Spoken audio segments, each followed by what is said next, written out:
हरियाणा में कानून व्यवस्था का दिवाला पिटा हुआ। पिछले 7-8 दिन से दो बड़ी घटनाएं हुई। एक घटना आपके करनाल की है और एक घटना हिसार की है। हिसार के अंदर जीवन कुंडू नाम के एक लड़के का मर्डर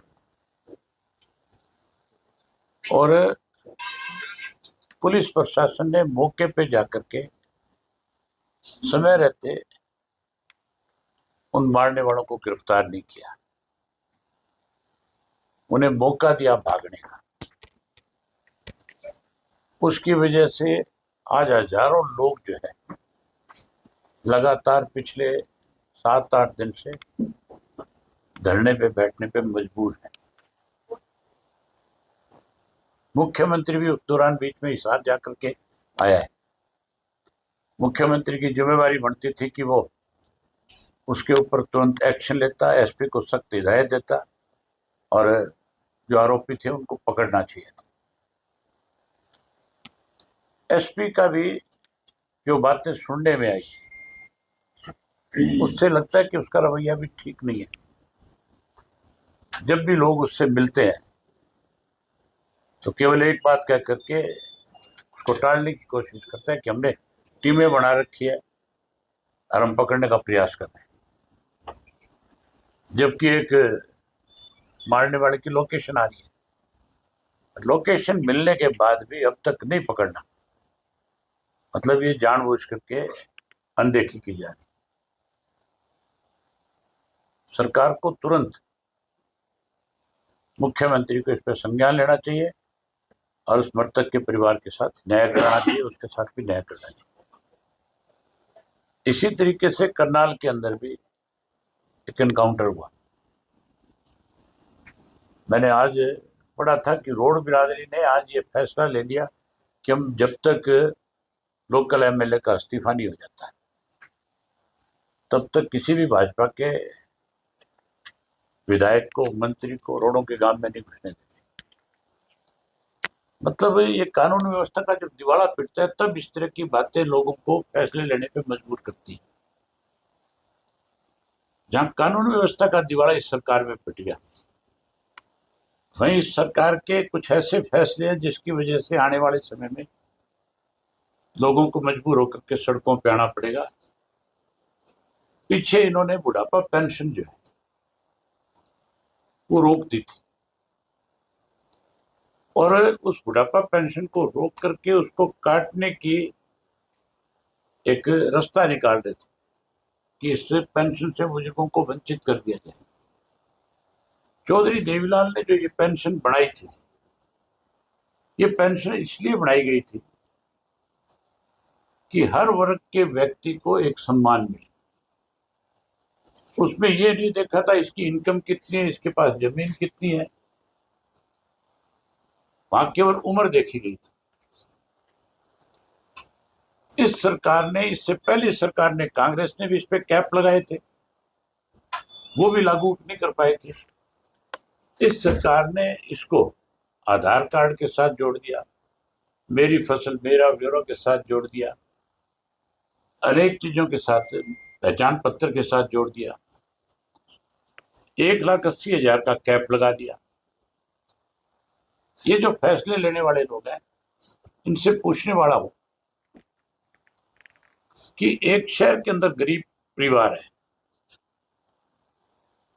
बुजुर्ग है, उसके 4 बेटे, 100 गज के मकान में रह रहे, उसके पास इनकम तो है नहीं तो गुजारा कर रहा है। उसके बच्चों की शादी होगी तो बच्चे उसी घर में रहेंगे ना, ऊपर नीचे कमरे बना लेंगे। वो फिर उन चारों कमरों का एवरेज निकालते हैं और फिर उस बुजुर्ग को उस पेंशन से वंचित कर देते हैं। हमारी एक मांग है सरकार से, ये जो कैप लगाई है इसको तुरंत वापस ले। ये नई पेंशन बनाने की रोकने का एक तरीका निकाल रहे हैं कि नई पेंशन ना बनानी पड़े और पुरानी पेंशन को भी इसी आधार पे आहिस्ता आहिस्ता काटना चाहते हैं। चौधरी देवीलाल की दी हुई पेंशन अगर कोई काटेगा तो इंडियन नेशनल लोकदल पार्टी उसको नहीं बढ़ा रही। हमारी डिमांड है कि 1 नवंबर से पहले ये फैसला वापस लो। 1 नवंबर को पेंशन बढ़ा करके दे, जो बीजेपी के घोषणा पत्र में है कि हम हर साल पेंशन बढ़ाएंगे, वो पेंशन भी बढ़ाएंगे। और इसको भी वापस ले तुरंत, जो ये फैसला ले रखा है। अगर ये वापस नहीं लेंगे इसको, तो हम 25 सितंबर को चौधरी देवीलाल जी के जन्म दिवस को, जो 27 को मना रहे हैं, उस दिन इसको लेकर के बड़ी घोषणा करेंगे। और हम अपने बुजुर्गों को अपमानित नहीं होने देंगे। उसके लिए हमें चाहे सड़कों पे उतरना पड़े, चाहे उसके लिए कोई और रास्ता अख्तियार करना पड़े, हम हर हालत में बुजुर्ग का सम्मान बहाल कराएंगे। चौधरी देवीलाल की दी हुई पेंशन लागू करवाएंगे। बड़ा मुद्दा रहा, ये हमारा विधानसभा में पूछ सकता है मुद्दा आपकी पार्टी? हमारी तरफ से विधानसभा का सत्र आने वाला है। मैंने आज ही पढ़ा था कि उसके लिए कोई कैबिनेट बुला रहे हैं, और विधानसभा का जैसे सत्र आएगा, पहले हम विधानसभा में इस इशू को उठाएंगे। और 27 सितंबर को तक अगर सरकार ने फैसले नहीं विचार किया इस पर, अगर ये जो 1,80,000 करोड़ वाली कैप है, इसको नहीं हटाया, अगर ये कैप लगाना है तो फिर हर वर्ग के ऊपर लगे, चाहे वो विधायक है, चाहे मेंबर पार्लियामेंट है, चाहे वो IAS अफसर है, चाहे वो कोई और अधिकारी, या तो ये सब पे लगे और या ये हटाई जाए। दोनों चीज नहीं होने चाहिए। करनाल के विधायक ने बोला है कि चलती भी नहीं चलाई, तो फिर क्या इस प्रकार के बयान आए? कुछ ऐसे मतलब ऐसे बयान जब आए हैं, तभी लोगों को मजबूर होकर के ये फैसला लेना पड़ा ना कि इसका इस्तीफा हो, और हम किसी बीजेपी के विधायक को अपने करोड़ बिरादरी के काम में नहीं घुसने देंगे। आप ये मान के चलो, एक अपमान किया उन्होंने, उसने कि नहीं किया। अर्चना जो इनके अध्यक्ष है, वो भी लगातार इस तरह की कंट्रोवर्सी, इस तरह के बयान दे रही है जिससे प्रदेश में कंट्रोवर्सी खड़ी हो। ये जानबूझ करके इस तरह के बयान दे करके लोगों के अंदर भ्रम पैदा करना चाहते हैं, इस प्रदेश के भाईचारे को तोड़ना चाहते हैं, कमजोर करना चाहते हैं, लोगों को बांटना चाहते हैं, लड़ाना चाहते हैं। लेकिन अब बीजेपी की असलियत लोगों के सामने आ गई।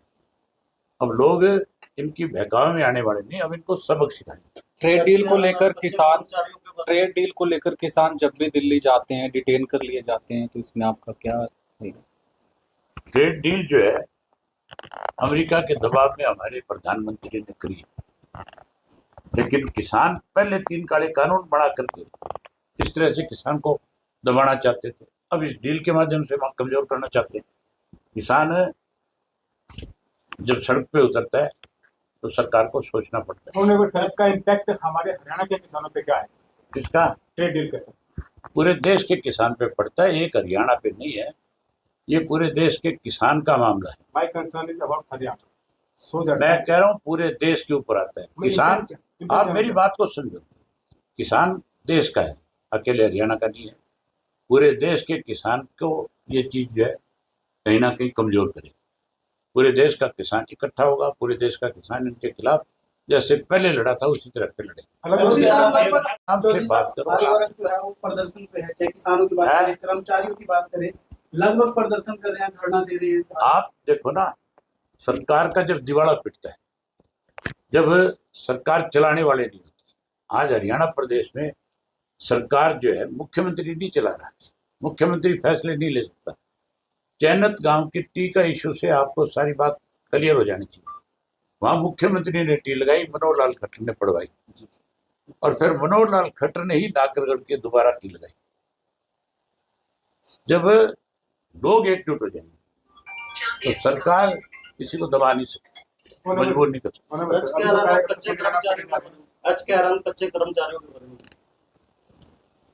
पूरे प्रदेश में हर वर्ग के लोग परेशान है। आप भी परेशान हो, आप भी दुखी हो, आप भी कहीं ये सोचते होंगे कि आप बिल्कुल ठीक ठाक हो, तो ये कहना भी गलत है। परेशान हो कि नहीं हो? ये सुधा तुम्हारे रगड़े लगाता ही नहीं लगाता है। तो आज आए हैं जी, कार्यकर्ताओं से मिलेंगे क्या? कुछ है? कार्यकर्ताओं से मिलेंगे आज क्या? मिलेंगे कार्यकर्ताओं की 27 तारीख के लिए ड्यूटी लगाएंगे, और वहीं संगठन मजबूत हो उसके लिए बूथ के स्तर पे कार्यकर्ता काम करें। मुख्यमंत्री हरियाणा जो अक्सर मुख्यमंत्री नहीं हरियाणा में, मुख्यमंत्री मनोहर लाल पंजाब दौरे पे सुन रहता तो है। लो, मुख्यमंत्री आज भी मनोहर लाल खट्टर है।